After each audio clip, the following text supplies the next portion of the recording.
સાથે અત્યારે JM financial સર્વિસીસના Tejas Shah જોડાઈ ગયા છે। તેજસજી, સ્વાગત છે આપનું।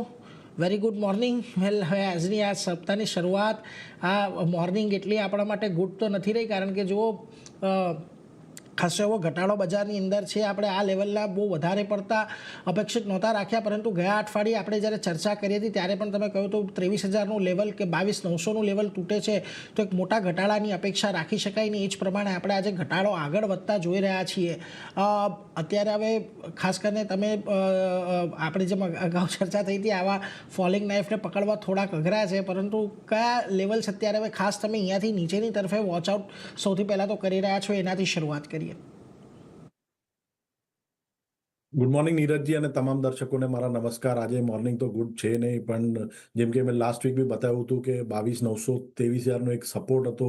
છેલ્લા થર્સડે અને ફ્રાઇડેના સેશનમાં આ લેવલ હોલ્ડ કર્યું હતું, પણ આજે એક ગેપડાઉન ઓપન થયું છે। એ દર્શાવે છે કે હજુ બી માર્કેટમાં વીકનેસ છે, માર્કેટ ઓવરસોલ્ડ ટેરેટરીમાં છે, બટ કોઈ બી રિલીફ રેલી આવી નથી રહી। બેંક નિફ્ટીનું બી જે સપોર્ટ હતો 53,300ની આજુબાજુ, એ બી આજે મેજર બ્રેકડાઉન આવ્યું છે। તો 22,500નો હવે ઇમિડિયેટ બેસિસ પર નિફ્ટીમાં સપોર્ટ છે। 22,500નો અગર લેવલ હોલ્ડ નથી કરતો તો મને લાગે છે જે લાસ્ટ યર જે 21,700 અને 22,000ની આજુબાજુ જે બોટમ બન્યા હતા in the month of April, ત્યાં સુધી માર્કેટ જઈ શકે છે।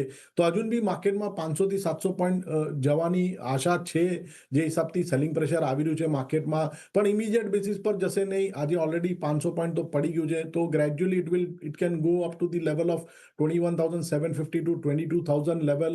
અને ઉપરમાં મને લાગે છે 22,900 23,000 હવે એક ઇમિડિયેટ હર્ડલ તરીકે કામ કરશે, જ્યાં સુધી એની ઉપર બજાર જતું નથી। કોઈ પુલબેક રેલી બી આવવાની આશા નથી।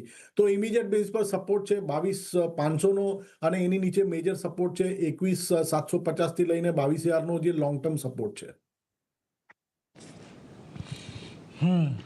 એટલે જુઓ જે પ્રકારનો ઘટાડો છે અત્યારે બજારમાં, થોડીક ચિંતા, અને 22,500નો આજનો ઇમિડિયેટ સપોર્ટ અહીંયાથી આપણે ધ્યાનમાં રાખવાનો। જો એ બ્રેક થાય તો કદાચ આપણને વધારે ઘટાડો અહીંયાથી આવનારા સમયમાં આવતો જોવા મળી શકે, એટલે એના પર એક ફોકસ રાખવાનું છે।